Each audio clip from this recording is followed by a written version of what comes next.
മലയാളത്തിൽ നിന്ന് ഒരു ത്രില്ലർ സിനിമ OTT റിലീസ് ചെയ്യുന്നത് ബിഗ് ബെൻ സൺനെക്സ്റ്റ് OTT പ്ലാറ്റ്ഫോമിലാണ് അവൈലബിൾ ആയിട്ടുള്ളത്. ചന്തുനാഥ്, വിനയ് ഫോർട്ട്, അതിഥി രവിയൊക്കെ അഭിനയിച്ച സിനിമയാണ്. ചന്തുനാഥ് ഉള്ളതുകൊണ്ടാണ് ഞാൻ ഈ പടം കണ്ട്. ബേസിക്കലി എനിക്ക് ചന്തുനാഥിന് ഭയങ്കര ഇഷ്ടമാണ്. സിനിമ കണ്ടപ്പോഴാണ് മനസ്സിലായത് അങ്ങേർക്ക് ചെറിയൊരു റോൾ തന്നെ ഉള്ളൂ. നമ്മുടെ റാണി മുഖർജിയുടെ മിസിസ് സ്ട്രാറ്റജി പറഞ്ഞിട്ടൊരു പടമുണ്ട്. അതിന്റെ അതേ സിമിലർ പ്ലോട്ടാണ് ഈ പടത്തിനുള്ളത്. ആൻഡ് ഇവർ പറയുന്നത് based on A real life incident ആണ് ഈ സിനിമ എന്നൊക്കെ ആദ്യം എന്തോ എഴുതി കാണിക്കുന്നുണ്ട്. പക്ഷെ റിയലിസ്റ്റിക് വേയിലല്ല എടുത്തു വെച്ചിരിക്കുന്നത്. ഇടയ്ക്ക് എനിക്ക് തോന്നിയത് ആഡം ജോണിന്റെയും അതേപോലെ തന്നെ മിസിസ് സ്ട്രാറ്റജിയുടെ ഒരു മിക്സ് ആയിട്ടാണ് തോന്നിയത്. പക്ഷെ ആ രണ്ട് സിനിമ കണ്ടപ്പോഴേ എനിക്ക് ഭയങ്കര ഇമോഷണൽ കണക്ഷൻ കിട്ടിയിട്ടുണ്ടായിരുന്നു. ഇതിൽ സീറോ ഇമോഷണൽ കണക്ഷൻ എന്ന് വേണമെങ്കിൽ പറയാം. ഇതിൽ നായകനായിട്ട് ഒരാൾ അഭിനയിച്ചിട്ടുണ്ട്. ബേസിക്കലി ഒരു ആക്ടർ, എനിക്ക് കറക്റ്റ് ആയിട്ട് ആളുടെ പേര് അറിയില്ല.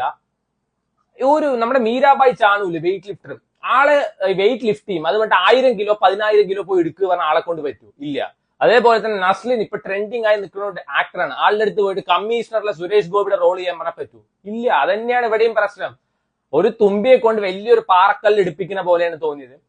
ആ റോൾ എടുത്തിട്ട് നമ്മുടെ ചന്തുനാഥിന് കൊടുത്തിട്ട് ചന്തുനാഥിന്റെ റോൾ ആ പയ്യന് കൊടുത്തിട്ട് വെച്ച് ചിലപ്പോൾ ഒന്നും കൂടി നന്നായേനെ എന്ന് പറയാനുള്ളൂ. ഇത് ഭയങ്കര വെറുപ്പിക്കലായിരുന്നു. ആളുടെ ഒരു ക്യാരക്ടറും പെർഫോമൻസ് കണ്ടാൽ നമുക്ക് ദേഷ്യം വരണം. പകരം ഇത് ഇറിറ്റേഷൻ ആയിട്ടാണ് തോന്നിയത്. ഭയങ്കര വെറുപ്പിക്കുന്ന ഒരു ക്യാരക്ടർ ആയിരുന്നു. പിന്നെ എടുത്തു പറയേണ്ടത് വിനയ് ഫോർട്ടിന്റെ ഒരു ക്യാരക്ടർ, പക്ക ഒരു കോമാളി ക്യാരക്ടർ ആയിരുന്നു. അതിൽ തന്നെ ആളുടെ ഫ്രണ്ട്സ് എന്ന് പറഞ്ഞു ഇവന് വന്നിട്ട് നമ്മുടെ ഇന്ത്യൻ പെണ്ണുങ്ങളൊന്നും പറ്റില്ല, ഇവനൊക്കെ മറ്റേ ഭയങ്കര വൈറ്റ് ആയിട്ടുള്ള മോഡൽസിനൊക്കെ പറ്റുള്ളൂ, അല്ലെങ്കിൽ മറ്റേ ഫോറിനേഴ്സിനെ പറ്റുള്ളൂ പറഞ്ഞിട്ട് കുറച്ച് സീൻ കഴിയുമ്പോൾ അതിഥി രവിയെ കയറി പിടിക്കുന്നുണ്ട്. അത് എന്ത് ലോജിക്കലാണെന്ന് എനിക്ക് മനസ്സിലായിട്ടില്ല. ആൻഡ് ഈ സിനിമയിലെ ഏറ്റവും വലിയൊരു പോസിറ്റീവ് അതിഥി രവിയാണ്. അതിഥി രവി കിടിലനായിട്ട് തന്നെ പെർഫോം ചെയ്യുന്നുണ്ട്. വേറെ ഒരൊറ്റ മനുഷ്യൻ മര്യാദയ്ക്ക് പെർഫോം ചെയ്തിട്ടില്ല. ഇഷ്ടം പോലെ കാസ്റ്റ് ഉണ്ട്. മിയ ഉണ്ട്, അതേപോലെ തന്നെ നമ്മുടെ മറ്റേ വിജയ് ബാബു ഉണ്ട്, എല്ലാവരും ഉണ്ട്. മിയൊക്കെ പാടത്ത് നിർത്തിയ കോലം പോലെയാണ്. ഒരു ഡയലോഗ് എന്തോ ഉണ്ട്. വിജയ് ബാബു പിന്നെ എന്തിനോ വേണ്ടി തിളക്കുന്ന ഒരു സാമ്പാർ പോലെ ആയിട്ടായിരുന്നു. ഇതിൽ ചില സമയത്ത് ഡയലോഗ് ഒക്കെ കേട്ടപ്പോ എനിക്ക് ആഡം ജോണാണ് ഓർമ്മ വന്നു. ആ സിനിമ എനിക്ക് ഭയങ്കര ഇഷ്ടപ്പെട്ട സിനിമയായിരുന്നു കേട്ടോ. പലരും ഭയങ്കര മോശം പറഞ്ഞൊക്കെയാണ്, പക്ഷെ എനിക്കൊരു അണ്ടർ റേറ്റഡ് സിനിമ ആയിട്ടാണ് തോന്നിയത്. ആ സിനിമയൊക്കെ കാണുമ്പോൾ കിട്ടുന്ന ഒരു ഇമോഷണൽ കണക്ഷൻ ഒന്നും പേഴ്സണലി എനിക്ക് ഈ സിനിമയെ കിട്ടിയിട്ടില്ല.